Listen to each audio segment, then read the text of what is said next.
मी कुठे चुकलो? त्या कार्यक्रमात आज पोचलो नाही हे चुकीचं आहे. हे आय नो, मला माहिती आहे हे चुकीचं आहे, पण आता त्या आजीची मदत केली ह्यात तर काही चूक नाहीये ना. म्हणजे आईनेच मला नेहमी सांगितलंय. मग आज तिला का राग येतो या गोष्टीचा? आज मी तिथे गेलो नसतो, त्या आजीचं काय झालं असतं?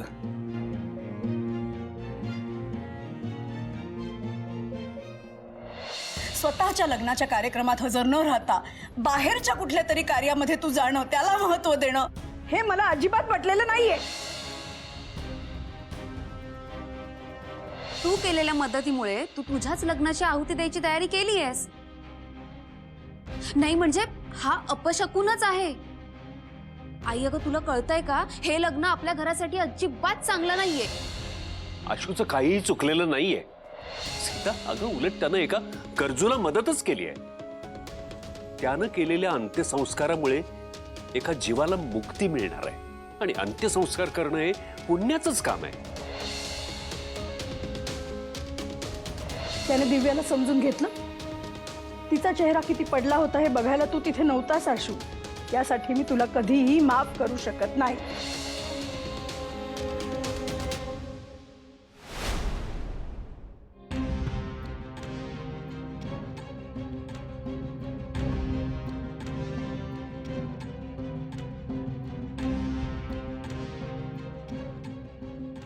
काय झालं असं का बघतेस मला?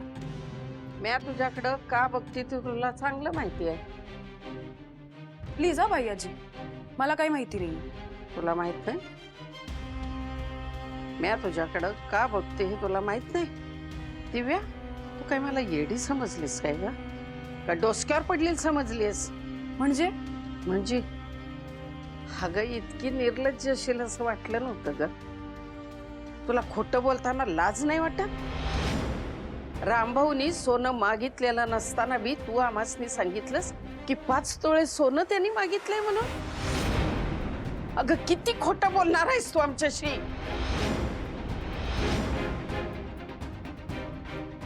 हे बघ बाई आजी, तसं काही नाही. तसं नाही मग कसं आहे? सांग की कसं आहे ते. अगं आता माझं लग्न ठरलंय ना, मग मी स्वतःचा विचार करायला नको का? आणि तुम्ही जे सोनं देणार होता त्याच्यात माझाच फायदा आहे ना, हे कळत नाहीये का तुला? तुझीच ना त्या घरात अभिमानाने वावरू शकेल. अभिमानानं वावरल, फायदा. दिव्या, तू स्वार्थी असे माहिती होतं ग, पण इतकी निर्लज्ज असेल असं वाटलं नव्हतं. बायाजी काहीही बोलू नकोस हा. तुम्ही कोणीच माझा विचार करत नाही. आणि मला सांग, काय करताय तुम्ही माझ्यासाठी? काय केलंय म्हणून विचारतेस? हा, काय करताय? सगळं लग्न ते लावून देताय. उद्या जेव्हा मी त्या घरात जाईन तेव्हा मला कोणी विचारेल की तू काय आणलंयस, तर मी काय उत्तर देऊ? तुम्ही कोणीच माझ्यासाठी काहीही केलं नाहीये. सांग काय केलंय? तू काय केलंयस? आईनी काय केलंय? शिवानी काय केलं? एक मिनिट. शिवानं काय केलंय म्हणून विचारतीस तू? अगं तुला लाज वाटली पाहिजे. तुझ्यासाठी भनीनं तिथं गॅरेज घाण टाकलंय आणि तू विचारती शिवानं काय केलंय म्हणून? हा, मग एवढं काय केलंय? आज माझे पप्पा असते तर त्यांनीही हेच केलं असतं. त्यांनी स्वतःहून मला दागिने करून दिले असते आणि करायलाच पाहिजे, हे कर्तव्य आहे तुमचं. बायाजी, मला नाही वाटत आहे की मी चुकीचं वागले, आणि तुला असं वाटत असेल तर ते तुझं मत आहे. मला नको सांगूस. तुझं लेक्चर देऊन झालं असेल तर तू जाऊ शकतेस. मला चेंज करायचं.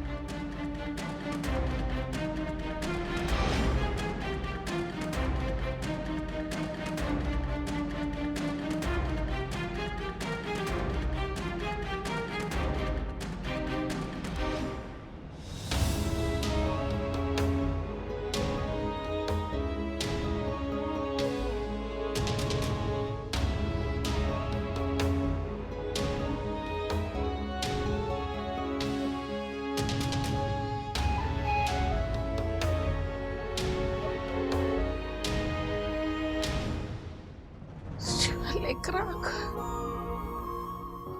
एवढं स्वार्थी कसं असू शकतो माणूस? हे बघ, मी आज शब्द वंदनाला सांगणार आहे. नाही नाही आजी नको, आईला नको ते सांगू. हे बघ आई ती काय चुकीचं बोलली.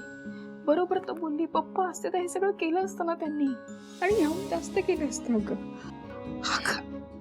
त्यामुळे मी तिचं लग्न लावून देणार. तिला हवंय ना तसं आपण लग्न लावून देऊ. पण तू हे आईला नको सांगूस. मला हे जमायचं नाही शिवा. आजी ऐक ना प्लीज म्हणते, नको माझ्यासाठी नको आईला सांगू. ती उगाच ती कटकट करेल, तिच्यावर चिडेल. कशाला हवंय हे? ठीक आहे. नाही तू आधी मला प्रॉमिस कर.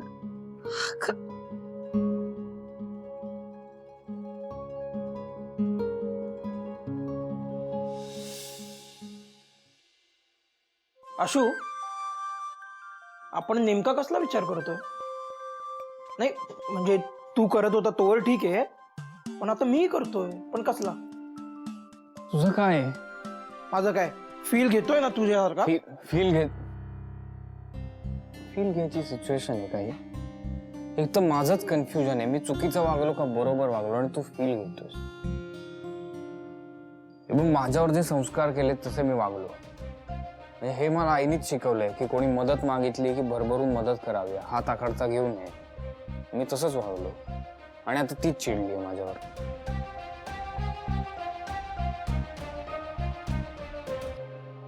आशू, तुझं चुकलं नाही, पण वेळ चुकली. आता इतक्या महत्वाच्या क्षणी तू आपल्या घरातल्यांसोबत असणं अपेक्षित होतं ना, बरोबर आहे की नाही? तू प्रॉमिस करूनही गेला नाही, मग काकू चिडणार नाहीत का? मग बरं, या सगळ्यात जास्त कोणाला राग आला असेल माहिती? दिव्या. अरे 10 वेळा कॉल करत होती ती. म्हणून मी सांगतो की सध्या घरातल्यांना नंतर समजावू, आधी तिला समजावू. कसं समजावू? पण बावट आहे का रे? कॉल कर. नाही उचलणार. का नाही उचलणार? चिडली असेल ती माझ्यावर. अरे आशू, अशावेळी मुलींना वाटतं की मुलांनी कॉल करावा, सॉरी बोलावं, तर कर कॉल. कर.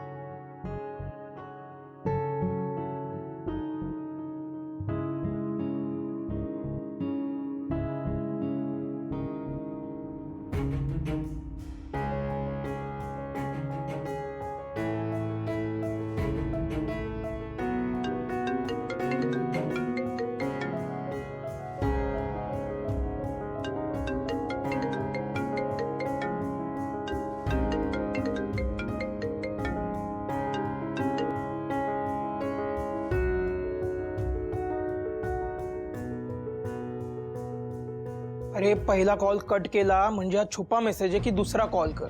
कर पटकन कॉल. सर नखरे करू नको, कॉल कर.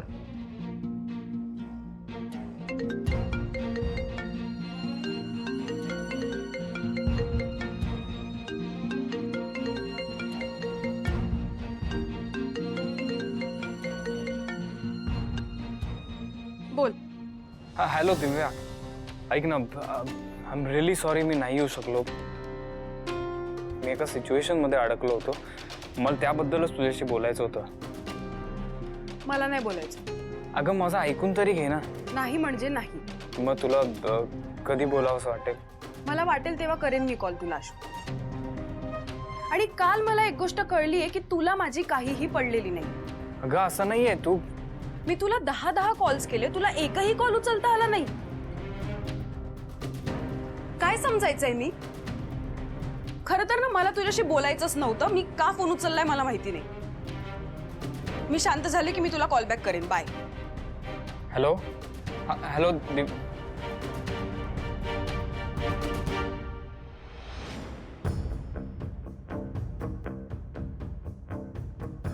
कट केला ना कॉल?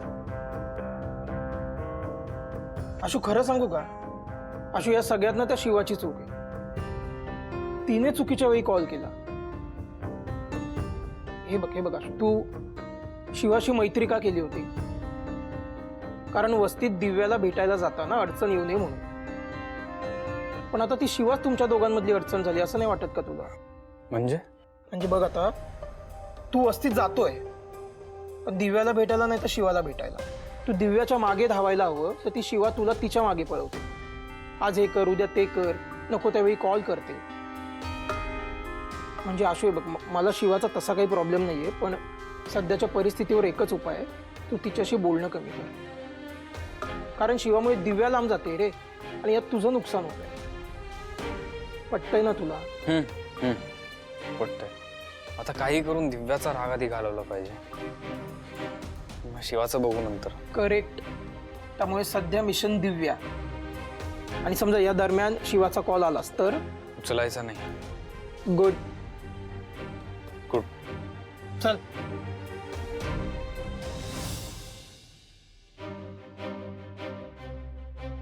काय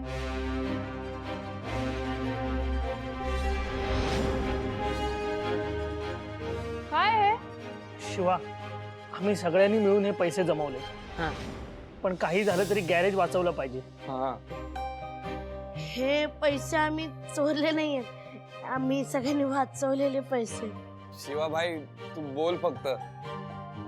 आपण दिवस रात्र मेहनत करून पैसे कमवू काय रे. अरे बाबा, तुम्ही नका काळजी करू, हे गॅरेज मी जाऊ देणार नाही. पैसे दिले तर ना.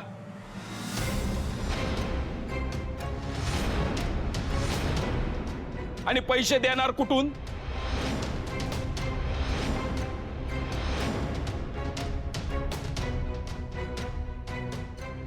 तू इथे काय करतोय? रिमाइंडर द्यायला आलोय. तुझ्याकडे ना फक्त 8 दिवस आहेत.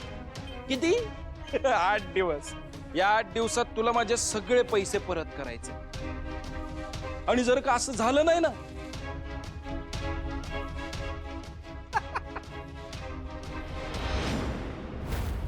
तर या कैलास ऑटो गॅरेजचं पिंट्या शेट गॅरेज होणार.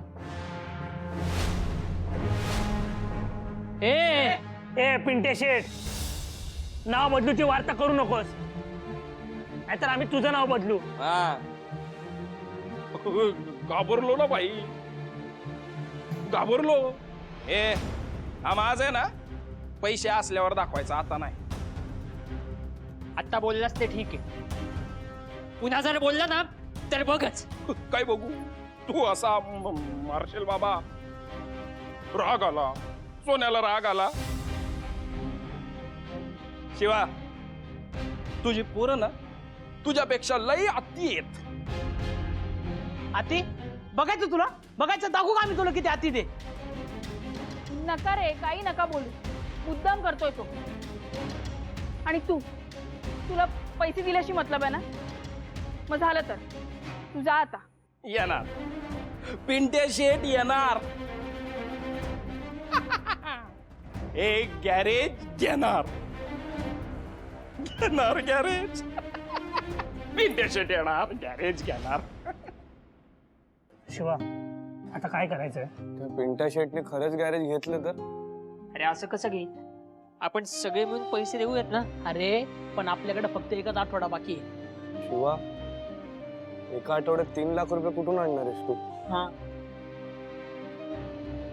3 नाही 4. काय म्हणजे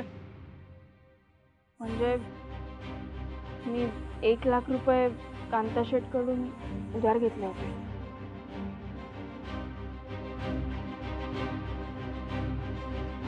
बाकीचे पैसे कुठून आणणार आहेस मग?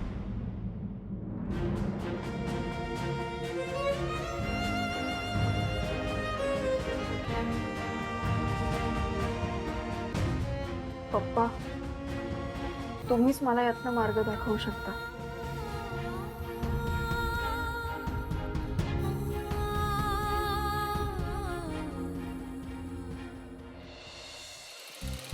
वंदे, अगं रामभाऊनी दिलेले पैसे नीट ठेवलेस ना तू? हो, कपाटात ठेवलेत. हा. का? काय झालं? अगं काय नाही ग, म्हणजे मला काय म्हणायचंय, आता रामभाऊसने काय पैसे परत द्यायचे नाही, तर आपण आपले पैसे शिवाला परत देऊया. म्हणजे काय ती गॅरेज सोडून आणल ग.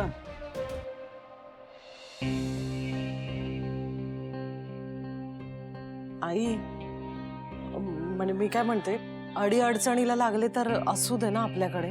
अगं अडीनडीला, आपल्या अडीनडीपेक्षा शिवाची नड जास्त आहे का नाही? अगं तिनं ज्याच्याकडनं गॅरेज घाण ठेवून पैसे घेतले ते त्याला परत करून गॅरेज सोडून गेल किती. नाही बरोबर आहे तुमचं, पण आई ते आपण हप्ते देऊन पण गॅरेज सोडवू शकतो ना. आपण शिवानीला तसं सांगूया. आणि पाहिजे तर मी असंही तिला सांगते की तुला अगदी गरज लागलीच ना तर मला सांग म्हणून. बघ बाई तू, मला जे वाटलं ते मी बोलले तुझ्याशी. आता तू ठरव काय करायचं ते. अहो आई असं नाही हो, लग्न घर म्हटल्यावर काही अडीनडीला लागू शकतात ना. अचानक काही खर्च आला तर, म्हणून म्हटलं थोड्या हाताशी असतील तर बरं होईल. आई समजून घ्या ना मला. ते खरं आहे ग, पण पैसे जपून ठेव बरं का. दिव्याच्या हाताला लागू देऊ नगस. का असं का म्हणताय तुम्ही? अगं काय नाही ग, दिव्याला उगा पैसे उधळायची सवय आहे का नाही म्हणताना म्हणलं मी. नाही आई, मी सांभाळून ठेवेन ते पैसे. वंती, देव पण किती परीक्षा बघत असतो ग. जिच्यामुळे हे लगीन होणार आहे, जिनं लग्नासाठी एवढं कर्ज काढलंय, ते माझं लेकरू शिवा, तिलाच लग्नात बोलवायची नाही होय का? कसं वाटतंय सांग मला. आई हो, माझं पण मन खातंय हो.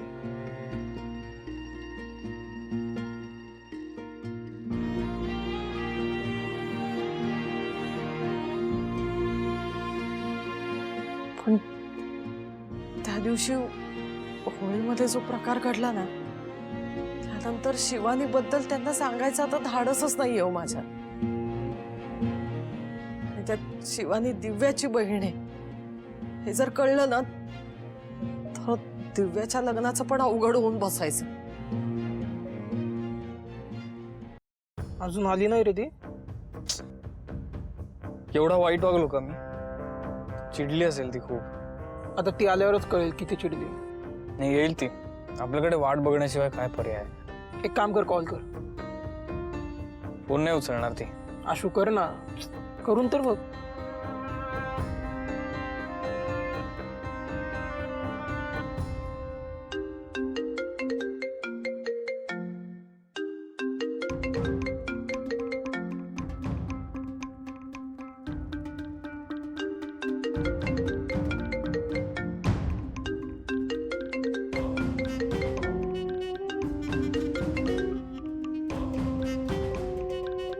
आशू, तुझा हा 7वा कॉल. पण मी 10 केले होते आणि तू एकही उचलला नाही. मग असंच कसं सोडू ना मी तुला. तू कर, तुला किती कॉल्स करायचे ते. दिव्या काय आहे हे दाखवतेस तुला आज. बघ, नाही उचलत आहे. बाई मला वाटलंच. तू तिला टुल्ली दिली ना, तर ती तुला देते. अरे यार, तिने आपल्याला भेटायला बोलवलं, आता ती फोनही उचलत नाहीये, ती मेसेजला रिप्लाय करत नाहीये. काय करायचं? आशू एक काम कर, तू घरी जा तिच्या, तिथे तर भेटेल. आता उशीर झालाय, खूप अंधार पडेल आता. मग अंधाराची भीती वाटते बाबूला? नाही आशू, अरे जा ना, ती इम्प्रेस होईल. मला लक्षात नाही आलं, सॉरी. मग चला तिकडे जाऊया. मी येत नाही.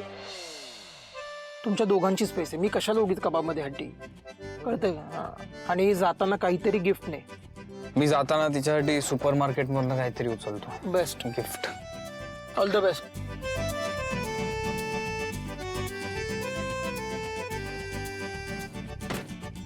आणि आशू, चुकूनही ती शिवा दिसली तर लांबून निघायचं, बिलकुल बोलायचं. ऑल द बेस्ट, जा.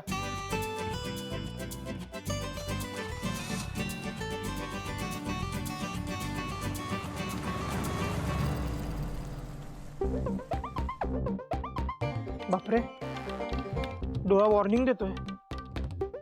देवा, आधी दिव्या भेटू दे, मग काही होऊ दे. हा, मी निघाले, मी येतेच, आता पोचते सांगितलं ना. हा, मी आले, लगेच आले. हा, मी काय म्हणते, ही गाडी दुरुस्त झाली असेल तर त्या मालकाला फोन करून सांगा आणि घेऊन जायला सांगा. ठीक आहे, मी आले जरा. अगं पण शिवा चाललंस का? अरे ते चौकात कोणाची तरी गाडी बंद पडली, ती रिपेअर करून आले हा पटकन. ऐक ऐक शिवा, वाटलं तर आम्ही दोघं जातो, कारण तू सकाळपासून नॉन स्टॉप काम करते आणि तू थोडस रेस्ट घे. ऐक माझं, आम्ही दोघं जातो वाटलं तर. बरोबर बोलतोय नाही रे बाबा, असं नाही करू शकत. आपल्याला गॅरेज जर वाचवायचं असेल तर रेस्ट घेऊन चालणार नाही.